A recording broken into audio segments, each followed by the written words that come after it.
friends, let's go ahead and begin. And what I'd like you to do today, in the spirit of the chapter we're going to be reading today, which is from this book, Standing at the Edge by Roshi Joan Halifax, we're starting a whole new section.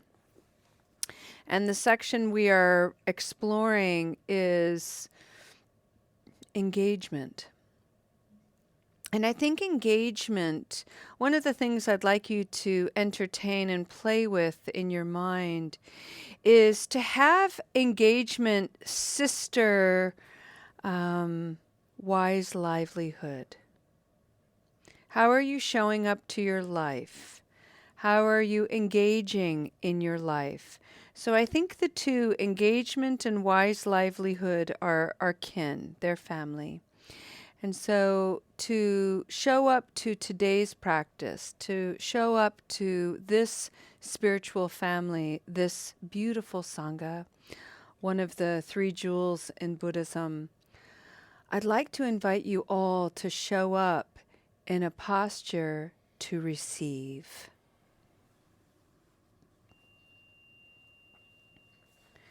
What do I mean by a posture to receive? I think I'm going to keep that as a question, not answer it, and allow you to find the answer for yourself. What is a posture in your body that allows you to receive? Maybe you're lying down. Maybe you're moving, walking, riding a horse, going for a bike ride, sitting by a river.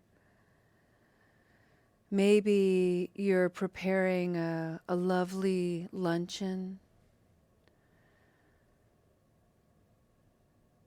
However you can get your body grounded and anchored in a place to receive this practice, that's what I want.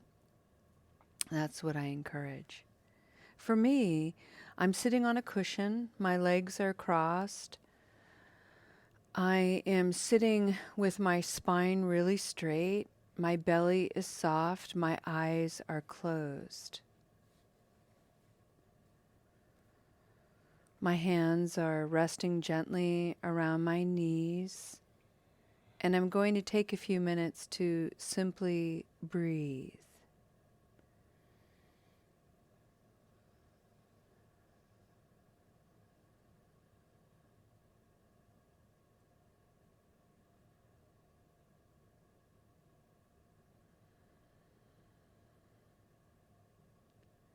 Allow the mind and the body to receive the goodness of having simply shown up to this practice.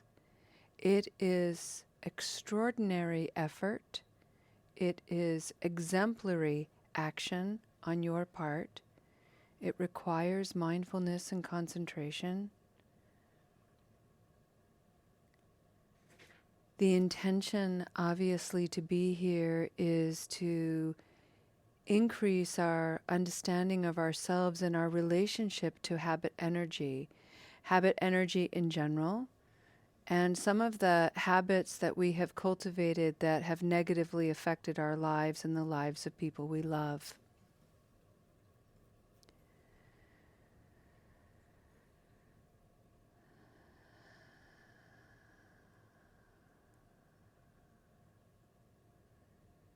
Engaging in this practice will change your life. And one of the most accessible, noble practices is the cultivation of wise speech. And the wise speech that I'd like you to practice for today is happening and unfolding in the quiet of your mind. The way you talk to yourself, the way you are limiting yourself potentially. Or if you're someone who is in a state of distortion, maybe you're inflating your own goodness and importance. Most of us here typically don't fall into that category, but we're not beyond degrees of arrogance. Watch how you talk to yourself. Find the middle way. Bring forward kindness, compassion, joy, fearlessness. And already, friends, just being here for these few minutes, we have engaged the Noble Eightfold Path, one of the rock-solid foundations of a Buddhist practice.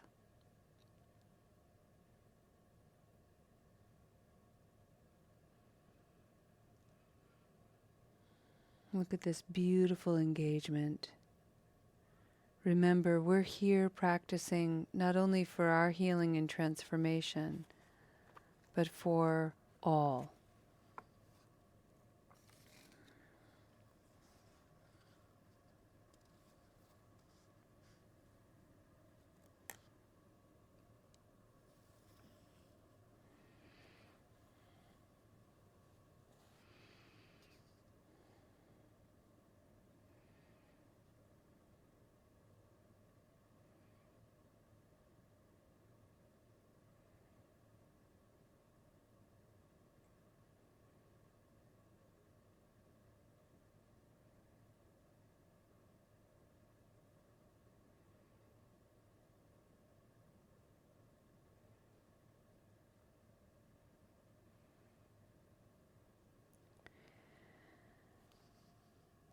This is what Roshi Joan Halifax has to say about engagement. This chapter is titled, At the High Edge of Engagement.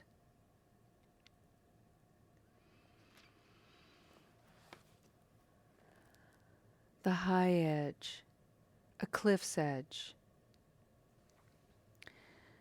Remember, friends, Roshi Joan is quantifying qualities and actions that we all engage as human beings as being edge states. If you get too close to the edge of a cliff, you risk falling over and experiencing and suffering the consequences for having fallen off the edge. Contrariwise, if you don't get close enough to the edge, you limit your view, you don't get to test your mettle, you become complacent. So the edge state is that sort of zone where you're not going over too far, but you're not staying away too far either. And it's moving. One edge state for, say, respect might look different than the edge state of altruism, might look different than the edge state of engagement. This is the high state. Roshi writes, in Buddhism, there is a well-known story about the Zen master Pai Cheng Huanghai. I've totally made that up. I have no idea if that's how you pronounce his name, friends, so just bear with me. It sounds reasonable, I hope. Let me say it again. The Zen master's name is Pai Cheng Huanghai, who lived during China's Tang Dynasty. Like a good Chinese citizen, he worked every day of his life, except for the day when his monks hid his tools. By then, Pai Cheng was well advanced in years, and his monks thought he should take it easy for a while. But Pai Cheng did not appreciate this prank. He protested that without work, he had no virtue. A day of no work is a day of no eating, he proclaimed, and he commenced a hunger strike until his monks relented and let him go back to work. Pai Cheng's pithy observation became a guiding principle of Zen for over 1,200 years. A Zen work ethic, an ethic of engagement, an ethic of being whatever will serve.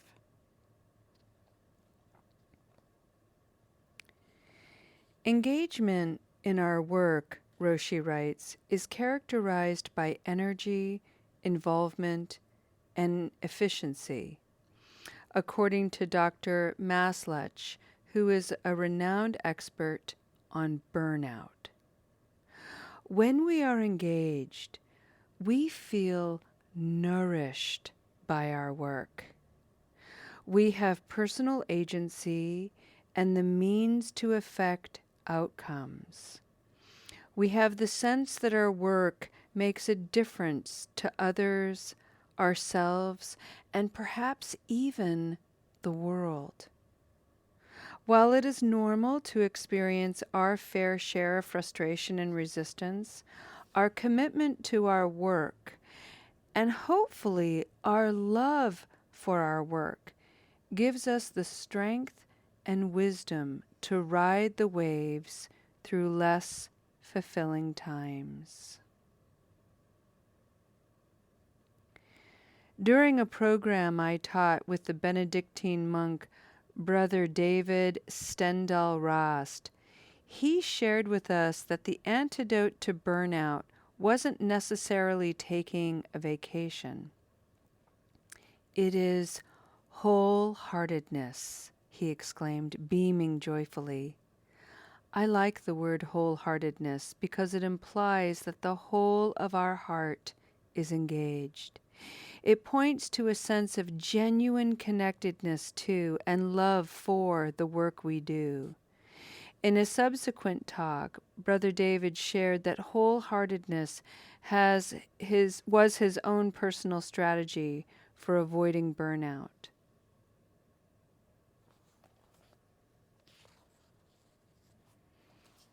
And I think we'll leave it there. And I'd like to encourage us to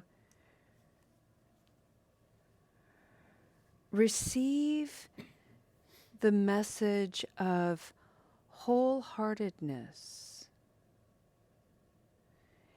Is what you do what you enjoy? There's a degree of privilege in that, to be able to do what you enjoy. Not everybody has that privilege. If you don't enjoy what you're doing, can you see it? Can you find any heart there? Are there other things in your life that you can do where you find enjoyment? What are some of the things you do that you judge negatively, not being of value, not being worthy? I wonder what that's all about. Look at that. This is an opportunity for you to engage with your doing, the things you do in your life. How do they land in the heart? How do they stir your mind?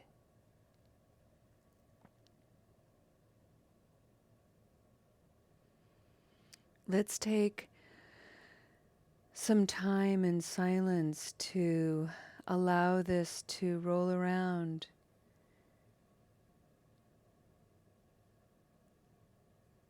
Breathe. Stay relaxed, friends. And allow whatever needs to be revealed to arise.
Friends,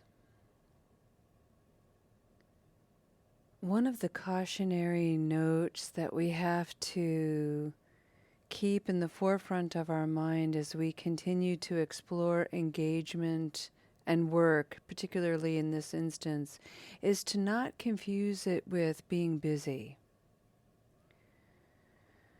I think sometimes there are aspects to being busy that are really, really helpful. So again, this practice is to look at the way we have a tendency to be very dualistic. Busyness, bad; non-busyness, good. Wholehearted work, good; not wholehearted work, bad. And the reality is that we're always engaging with combinations of both. The trick is to cultivate awareness of the conditions. Why are we being busy? Why are we being mindless? Versus the busyness that has a mindful approach, that has our presence engaged with it. We know why we're busy. Maybe we have excess energy. Maybe we're working through a craving. And we're channeling that energy into some kind of distraction, some kind of productivity. That's a really, really positive thing to do. Then there's the other busyness where we're disconnected with ourselves, we're disconnected with what we're doing, we're just mindlessly going along without really paying attention. Reminds me of a story of a monk, a master, who was talking about this very thing with some students. And the students were really all about, kind of like the Zen monk, you got to be busy, you got to be productive, always working. But they had missed the point. Got to be busy, you got to stay with it, keep working. So the monk listened to them and was like, okay. So later on in the day, they noticed their master, they noticed this very wise teacher was in the courtyard with a bucket of water and a brick. And he was just feverishly scraping the wet brick along a stone and sweating and the whole thing, just really busy working this brick. And the students went up to him and were like, dude, okay, they probably didn't say that, but dude, what are you doing? And he's like, I'm polishing this brick so it becomes a mirror. And the students were like, well, that's ridiculous. And the monk just looked at them and said, yes, and put down the brick and left them to think about that. So watch your busyness, watch your doing. Come into awareness and mindfulness of it. Is it of service to you, to someone else? And remember, friends, to be of service can be as enormous as His Holiness the Dalai Lama. It can also be as enormous as you working through a difficult craving and not engaging that habit energy and being able to be better present to your loved ones, your family, and mostly better present to yourself. That is an extraordinary act of service to yourself and the world. It is a practice.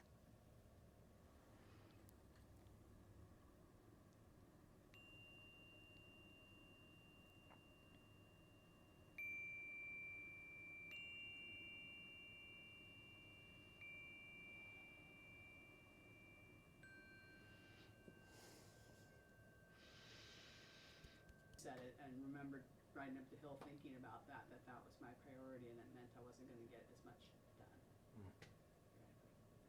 Back to you. Engagement, busyness, wholeheartedness. One of the things to take home is working with the mind that is trying to tell us that when we're engaged with something with our whole hearts and it feels good, that we need to feel bad about that. We need to feel guilty. We need to I don't know what that is. And it's such an interesting mind because we give ourselves so much space and freedom to feel miserable. You know, we beat ourselves up. We judge ourselves incessantly. We're constantly throwing down yellow flags on our playing field. We put up all kinds of barriers. And the moment we start to feel good, something erupts in the mind that says, no, that's bad. Our propensity for that is so, so strong. So I bring this forward because today, you know, even for those of us in community who are aging, today a parent our age or younger said goodbye to their child who died.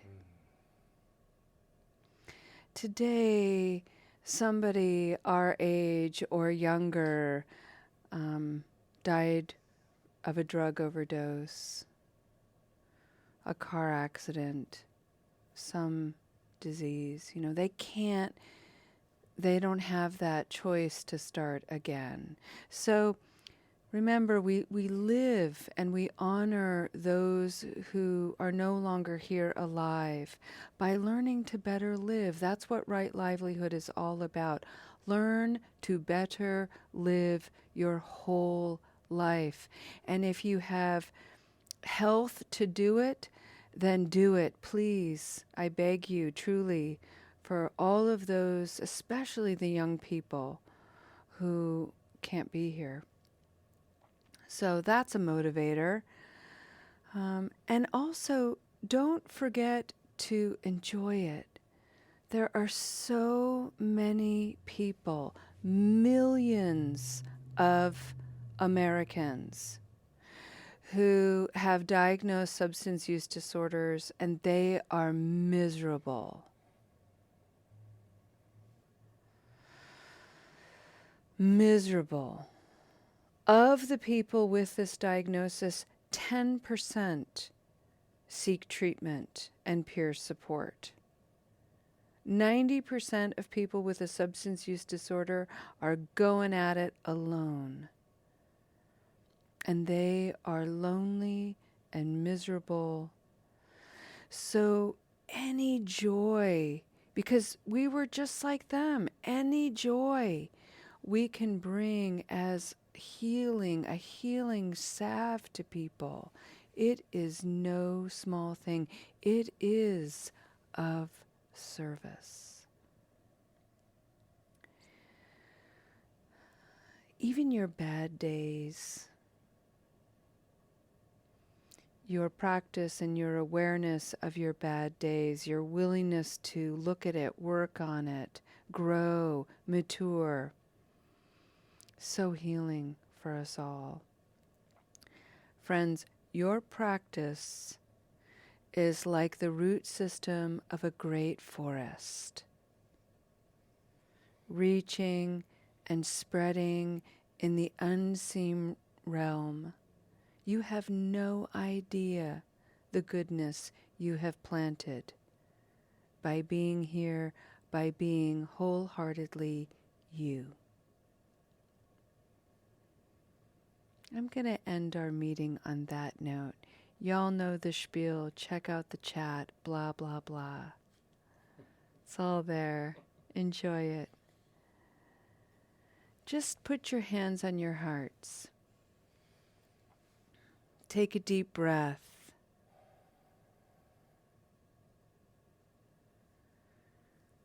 Each of you, sacred. each of you walking holy steps, each of you invited to explore your wholehearted healing life. To that and more, I bow. Namaste, friends.